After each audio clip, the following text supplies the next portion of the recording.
हिंदू धर्म में ऋषि मुनियों का क्या महत्व रहा है वो आपको बताने की आवश्यकता नहीं है। ये आप सब भली भांति जानते हैं। शास्त्रों में इनको समाज का मार्गदर्शन करने वाला कहा गया है।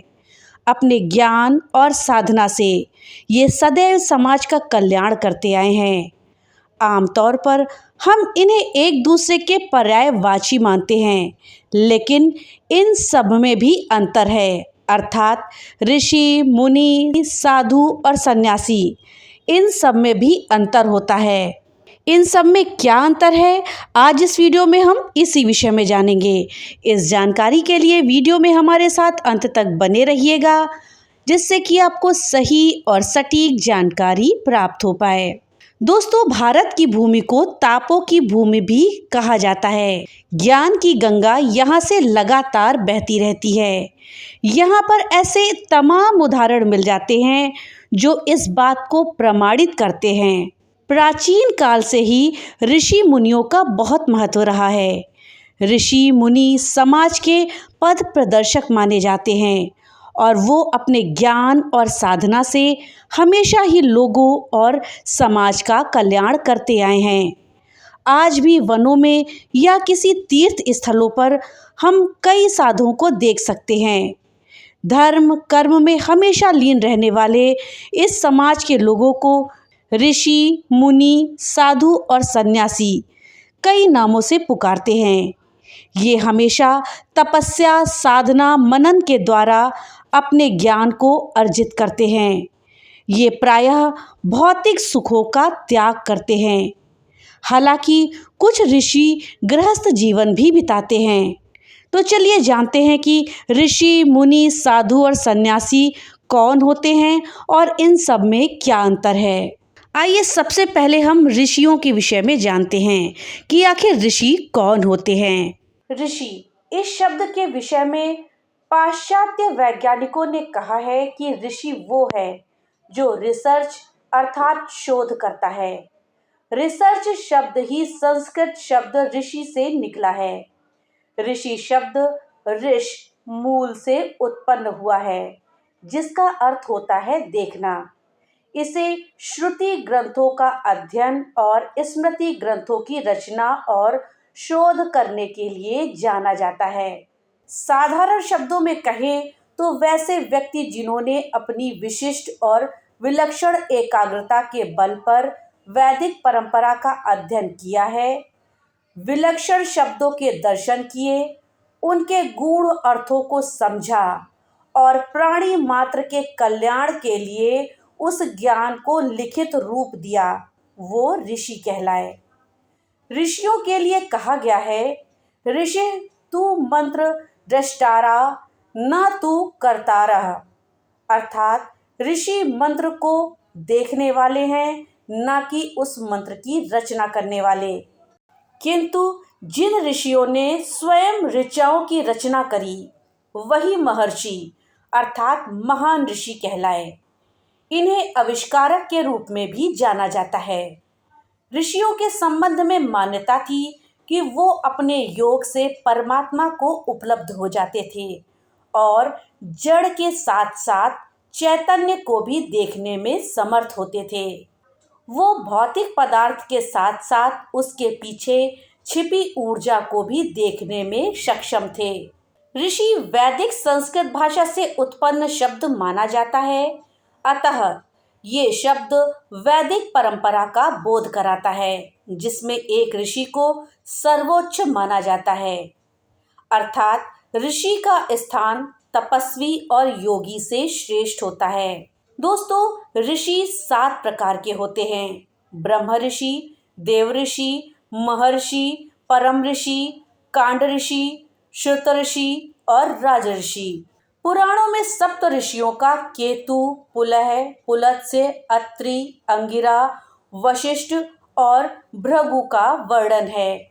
इसी तरह से अन्य स्थान पर सप्त ऋषियों की एक अलग सूची मिलती है, जिसमें अत्रि, भृगु, कौत्स, वशिष्ठ, गौतम, कश्यप और अंगिरस तथा दूसरी में कश्यप, अत्रि, वशिष्ठ, विश्वामित्र, गौतम, जमदग्नि, भारद्वाज को सप्त ऋषि कहा गया है।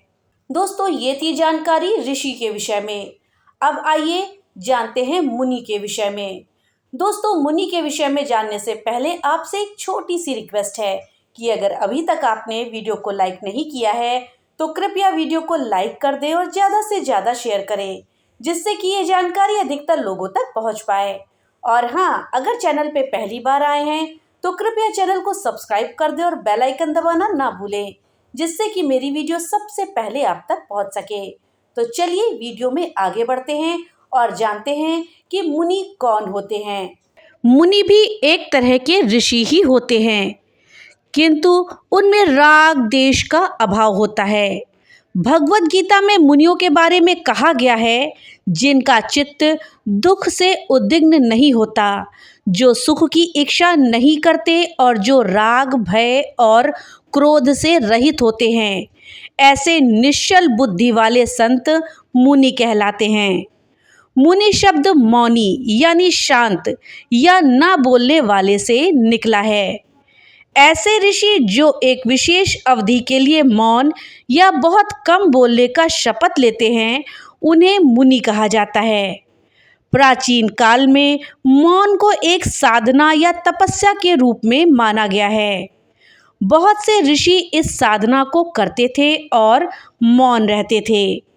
ऐसे ऋषियों के लिए ही मुनि शब्द का प्रयोग होता है। कई बार बहुत कम बोलने वाले ऋषियों के लिए भी मुनि शब्द का प्रयोग होता है। कुछ ऐसे ऋषियों के लिए भी मुनि शब्द का प्रयोग हुआ है जो हमेशा ईश्वर का जाप करते थे और नारायण का ध्यान करते थे, जैसे कि नारद मुनि। मुनि शब्द का चित्त, मन और तन से गहरा नाता है। ये तीनों ही शब्द मंत्र और तंत्र से संबंध रखते हैं। ऋग्वेद में चित्र शब्द आश्चर्य से देखने के लिए प्रयोग में लाया गया है। वे सभी चीजें जो उज्ज्वल हैं, आकर्षक हैं और आश्चर्यजनक हैं, वो चित्र हैं। अर्थात संसार की लगभग सभी चीजें चित्र शब्द के अंतर्गत आती हैं। मन कई अर्थों के साथ साथ बौद्धिक चिंतन और मनन से भी संबंध रखता है, अर्थात मनन करने वाले ही मुनि हैं। मंत्र शब्द मन से ही निकला है और इसीलिए मंत्रों के रचयिता और मनन करने वाले मनीषी या मुनि कहलाए। इसी तरह तंत्र शब्द तन से संबंधित है। तन को सक्रिय या जागृत रखने वाले योगियों को मुनि कहा जाता है। जैन ग्रंथों में भी मुनियों की चर्चा करी गई है। वैसे व्यक्ति जिनकी आत्मा संयम से स्थिर है, सांसारिक वासनाओं से रहित है और जीवों के प्रति रक्षा का भाव रखते हैं, अहिंसा, सत्य, अचौर्य, ब्रह्मचर्य और अपरिग्रह, ईर्ष्या अर्थात यात्रा में सावधानी, भाषा, ऐषणा अर्थात आहार शुद्धि, आदरक्षेप अर्थात धार्मिक उपकरण व्यवहार में शुद्धि, प्रतिष्ठापन अर्थात मल मूत्र त्याग में सावधानी का पालन करने वाले, सामयिक, प्रतिक्रमण, प्रत्याख्यान और कायत सर्ग करने वाले तथा केशलोच करने वाले, नग्न रहने वाले, स्नान और दातून नहीं करने वाले, पृथ्वी पर सोने वाले, त्रिशुद्ध आहार ग्रहण करने वाले और दिन में केवल एक बार भोजन करने वाले 28 गुणों से युक्त महर्षि ही मुनि कहलाते हैं। मुनि शब्द परंपरा से संबंध रखते हैं, किंतु वो मंत्रों का मनन करने वाले और अपने चिंतन से ज्ञान के व्यापक भंडार की उत्पत्ति करने वाले होते हैं। मुनि शास्त्रों का लेखन भी करने वाले होते हैं। ये थी जानकारी मुनि के विषय में। अब आइए जानते हैं कि साधु कौन होते हैं। दोस्तों, किसी विषय की साधना करने वाले व्यक्ति को साधु कहा जाता है। प्राचीन काल में कई व्यक्ति समाज से हटकर या कई बार समाज में ही रहकर किसी विषय की साधना करते थे और उस विषय में विशिष्ट ज्ञान प्राप्त करते थे। विषय को साधना या उसकी साधना करने के कारण ही उन्हें साधु कहा गया है। कई बार अच्छे और बुरे व्यक्ति में फर्क करने के लिए भी साधु शब्द का प्रयोग किया जाता है। इसका कारण है कि सकारात्मक साधना करने वाला व्यक्ति हमेशा सरल, सीधा और लोगों की भलाई करने वाला होता है। आम बोलचाल में साधु का अर्थ सीधा और दुष्टता से हीन होता है। संस्कृत में साधु शब्द से तात्पर्य है सज्जन व्यक्ति। लघु सिद्धांत कौमुदी में साधु का वर्णन करते हुए लिखा गया है कि साधनीति पर कार्यन्विति साधु, अर्थात जो दूसरे का कार्य करे वो साधु है। साधु का अर्थ उत्तम भी होता है। ऐसे व्यक्ति जिसने अपने 6 विकार काम, क्रोध, लोभ, मद, मोह और मत्सर का त्याग कर दिया हो वो साधु कहलाता है। साधु के लिए ये भी कहा गया है आत्मदशा साधे, अर्थात संसार दशा से मुक्त होकर आम दशा को साधने वाले साधु कहलाते हैं। वर्तमान में वैसे व्यक्ति जो संन्यास दीक्षा लेकर गेरुआ वस्त्र धारण करते हैं, जिनका मूल उद्देश्य समाज का पथ प्रदर्शन करते हुए धर्म के मार्ग पर चलते हुए मोक्ष को प्राप्त करना होता है, वो साधु कहलाते हैं। दोस्तों, ये है जानकारी साधु के विषय में कि साधु कौन कहलाते हैं। इस विषय में आपकी क्या राय है, हमें कमेंट बॉक्स में लिख करके जरूर बताइएगा। अब आइए जानते हैं सन्यासियों के विषय में। सन्यासी धर्म की परंपरा प्राचीन हिंदू धर्म से जुड़ी नहीं है। वैदिक काल में किसी सन्यासी का कोई उल्लेख नहीं मिलता है। सन्यासी या सन्यास की अवधारणा संभवतः जैन और बौद्ध धर्म के प्रचलन के बाद की है, जिसमें सन्यास की अपनी एक अलग मान्यता है। हिंदू धर्म में आदि शंकराचार्य को महान सन्यासी माना गया है। सन्यासी शब्द सन्यास से निकला हुआ है, जिसका अर्थ त्याग करना होता है। अतः त्याग करने वाले को ही सन्यासी कहा जाता है। सन्यासी संपत्ति का त्याग करता है, गृहस्थ जीवन का त्याग करता है या अविवाहित रहता है, समाज और सांसारिक जीवन का त्याग करता है और योग ध्यान का अभ्यास करते हुए अपने आराध्य की भक्ति में लीन हो जाता है। हिंदू धर्म में 3 तरह के सन्यासियों का वर्णन किया गया है। इसमें पहला है परिव्राजक सन्यासी। भ्रमण करने वाले सन्यासियों को परिव्राजक की श्रेणी में रखा जाता है। आदि शंकराचार्य और रामानुजाचार्य इसी प्रकार के सन्यासी थे। दूसरे होते हैं परमहंस सन्यासी। ये सन्यासियों की उच्चतम श्रेणी है। ये एक ऐसी अवस्था का नाम है जहाँ पर कोई भी जीव सांसारिक आसक्तियों से ऊपर उठ चुका होता है। ये अवस्था सिर्फ और सिर्फ समाधि के मार्ग से होकर ही पाई जा सकती है तथा समाधि में ध्यान के द्वारा ही प्रविष्ट हुआ जा सकता है। तीसरे होते हैं यति सन्यासी। उद्देश्य की सहजता के साथ प्रयास करने वाले सन्यासी यति सन्यासी कहलाते हैं। वास्तव में सन्यासी वैसे व्यक्ति को हम कह सकते हैं जिसका आंतरिक स्थिति स्थिर है और जो किसी भी परिस्थिति या व्यक्ति से प्रभावित नहीं होता है और हर हाल में स्थिर रहता है। उसे ना तो खुशी से प्रसन्नता मिलती है और ना ही दुख से दुख मिलता है। इस प्रकार निरपेक्ष व्यक्ति जो सांसारिक मोह माया से विरक्त अलौकिक और आत्मज्ञान की तलाश करता हो वो सन्यासी कहलाता है। हिंदू धर्म में भी जो 4 आश्रम बताए गए हैं उसमें से अंतिम है सन्यास आश्रम।